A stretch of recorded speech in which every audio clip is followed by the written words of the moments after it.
हर दौर में एक नाम ऐसा होता है जो सियासत को सिर्फ जीता ही नहीं बल्कि उसकी दिशा भी तय करता है। पूर्वांचल की राजनीति में वो नाम था स्वर्गीय पंडित हरिशंकर तिवारी जी का। एक ऐसा व्यक्तित्व जिसे विरोधी भी सम्मान से पंडित जी कह के बुलाते थे। आज जब उनकी जयंती पर उनके समर्थक उन्हें याद कर रहे हैं तो यह सिर्फ श्रद्धांजलि नहीं, उनके द्वारा खींची गई उस सियासी लकीर की पुनः पाठ है जो आज भी पूर्वांचल की सत्ता को दिशा देती है।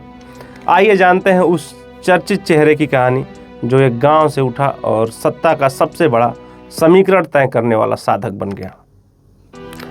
5 अगस्त 1993 को गोरखपुर से करीब 55 किलोमीटर दूर टाना गांव में एक बच्चा जन्मा। नाम रखा गया हरिशंकर। बचपन से ही शांत लेकिन सजग, गंभीर, प्रभावशाली, पढ़ाई लिखाई के साथ गांव की जमीन से जुड़ा, इतना कि लोग कहते थे ये लड़का कुछ बड़ा करेगा।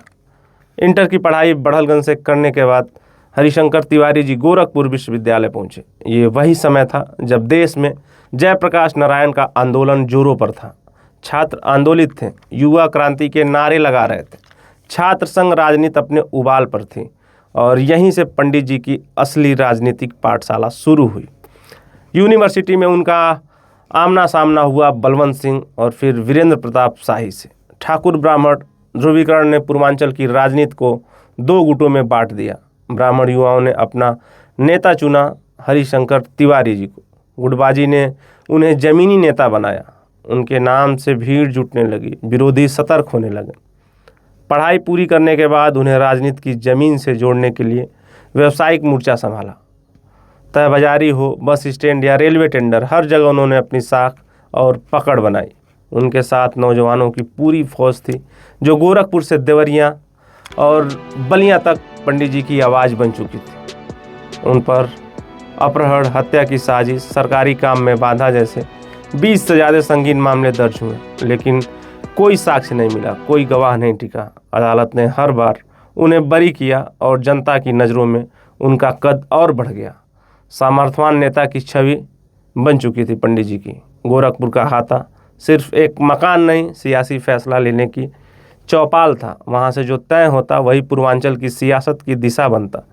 चाहे मायावती हो, मुलायम सिंह, कल्याण सिंह या राजनाथ सिंह की सरकार हो, सबकी सरकार में मंत्री रहे। विपक्ष की विचारधाराएं भले अलग हो लेकिन हाथा सबके लिए समान था। जब मंडल कमंडल की राजनीति ने देश को जातीय ध्रुवीकरण की ओर मोड़ा तब पंडित जी ब्राह्मण समाज की आवाज़ बनकर खड़े हुए। उन्होंने उस वर्ग को सम्मान दिलाया जो खुद को हाशिए पे महसूस कर रहा था, इसलिए उन्हें ब्राह्मण राजनीति का शिल्पकार कहा गया। वो चलते थे तो चौकन्ना रहते थे, किसी को देखते थे तो था लेते और घूरते तो कपा देते, बात करते तो सौम्यता से, लेकिन शब्दों में इतना वजन होता कि सामने वाला चुप हो जाए। कपड़े कलफदार, चाल ठोस और रहस्य से भरी हुई गतिविधियां, शायद ही कोई जान पाता कि वो किस दिशा में बढ़ रहे हैं। 24 मई 2023 एक युग का अंत हुआ। पंडित जी चले गए।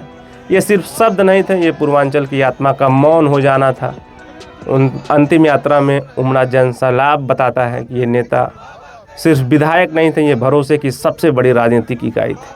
हरिशंकर तिवारी वो नाम जो सिर्फ एक कालखंड का हिस्सा नहीं बल्कि पूर्वांचल की राजनीतिक धुरी रहा। राजनीति में नेता बहुत हुए लेकिन नेता जो खुद एक विचारधारा बन जाए, पंडित जी उन्हीं में से एक थे। गोरखपुर वायस की टीम की तरफ से पंडित जी को जन्म जयंती पे सत सत नमन।